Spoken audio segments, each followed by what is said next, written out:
This is my first test of the TE connectivity load cell. I've built a signal conditioning circuit board which has a fancy Maxim amplifier that generates the negative voltages for the bridge. This is a bridge type of load cell. I've supported it on between two pucks so that the wires don't get pinched. And I've noticed that the load needs to be applied directly to this middle button. Applying the load on the sides doesn't do much, so we have to apply the load just in the middle, and it is protruding a little bit from the surface of the rim, so when I load it on top it will basically push on the middle, but I will improve that in the final design. For now I'm just going to load flat objects on top. We can see the voltage is a little bit negative here. It's at minus 70 millivolts. I'll have to adjust the offset a bit, and probably the gain. So if I turn on the scales here, they will come up at 0, which will take out the weight of these objects that are on it already. So now it's starting at 0 and waiting for addition of weight. So if I add a weight here, we notice that the voltage is now gone positive by 15 millivolts, and that puck weighs 161 grams. And we can keep adding up. So now we're up to 0.1 volts and 323 grams. And it's 0.17 volts, and it's up to 486 grams. And it's up to 0.22 volts at 651 grams. That is about equal to the reservoir weight. I weighed the water in the reservoir. It's about 660 grams when it's totally full.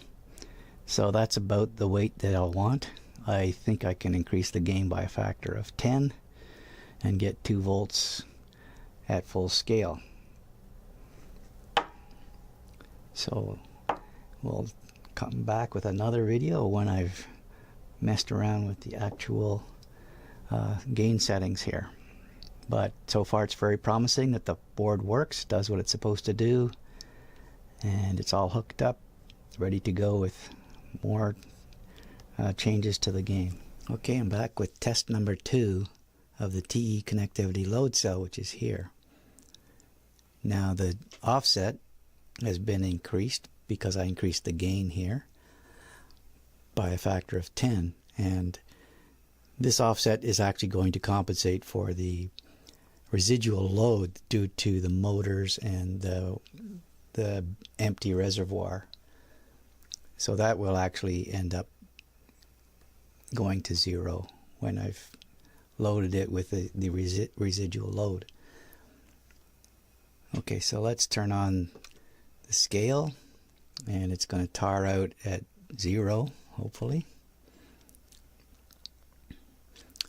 Okay, and we can start adding load,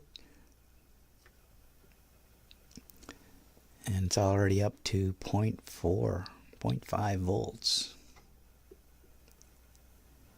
and at 325 grams it's up to 1.4 volts.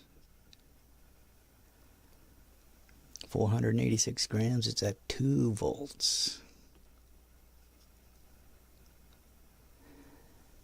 And 652 grams, it's at 2.8 volts, which is perfect because I'm running it from a 3.3 volt microcontroller, and that's close to its full scale.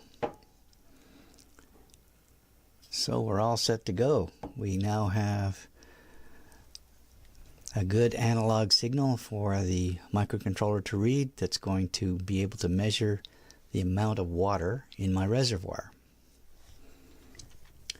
That's one sensor down, and we just have to hook it up to a microcontroller.